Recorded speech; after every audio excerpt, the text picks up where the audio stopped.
NBA caliber na si Ed Davis may malaking tungkulin na gagampanan dito sa NLEX Road Warriors ngayong PBA Commissioner's Cup sa 49th season. Stephen Holt and Maverick Ahamnisi, pinoproblema ngayon nitong si Coach Chot. At bago nga ang lahat, baka naman po pwedeng makahingi ng isang subscription para sa ating channel or pakifollow na rin po kung nagustuhan nyo ang ating mga basketball update. At kung ito na may makakabigat para sa inyo, kahit isang like and share na lamang po. Maraming salamat po. At mapunta tayo rito sa dalawang player ng Ginebra na nagpasakit ng ulo nitong si Coach Chot Reyes na sila Maverick Ahamnisi and Stephen Holt. So sa finals na ito, mukhang nabaliktad na ang tempo ng series.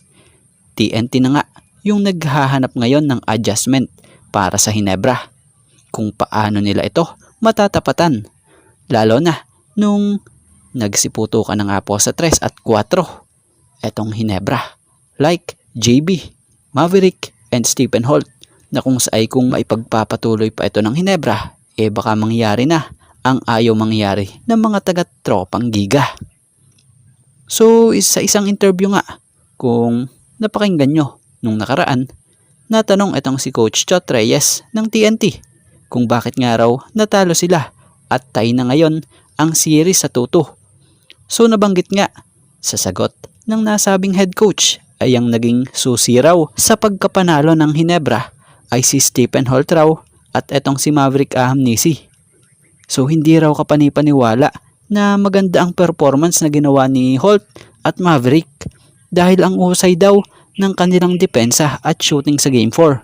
So yun, mukhang sa Game 5, ninanais na nitong sila Coach Chot na mag-adjust na talaga dahil sa dalawang sunod na silang natatalo ng Ginebra na kung yung shooting sa outside ng Ginebra na siyang kinatatakot ng TNT Tropang Giga, nabubuhay na kung pag nagpatuloy pa yon, dito na sila talaga madedehado at mahihirapan na silang makaabante pag ganito.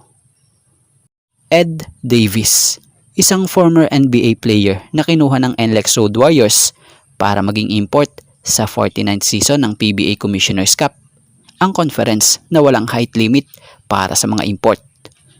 Si Ed Davis ay dekadang experience na paglalaro sa NBA ang ginugol, kaya literal na bigatin itong player na to at may galing talaga. Ito'y na-drop ng Toronto Raptors taong 2010 bilang 13th overall pick sa first round. So, sa pananatili niya sa NBA, naging part siya ng team as a player gaya ng team ng Toronto Raptors, Memphis Grizzlies, LA Lakers, Portland Trail Blazers, Brooklyn Nets, Utah Jazz, Minnesota Timberwolves, and itong Cleveland Cavaliers. So si Davis ay may taas na 6'10", 35-year-old at ang lihito mo nitong position ay center power forward. So ngayong import na ito ng NLEX Road Warriors, gandang timing dahil tugma yung pangangailangan sa position na kulang sa NLEX. Bukod sa position, isa pa sa inaasahan ng NLEX Road Warriors daw rito yung pagiging veterano nito na maaaring makapagbigay ng tulong as a leader sa team na ito. So yung experience ni Ed Davis ang mabigat rito na talaga namang kakapitan talaga ng NLEX. Ang maganda pa dyan, kondisyon si Davis dahil hindi naman ito natitigil or na-stop or nababakante sa paglalaro ng basketball. Siya nga pala, kaunting pahabol lang na update about kay Ed Davis. After na wala po nito sa NBA, nakapaglaro nga po ito sa gaya ng liga sa Puerto Rico at liga sa China.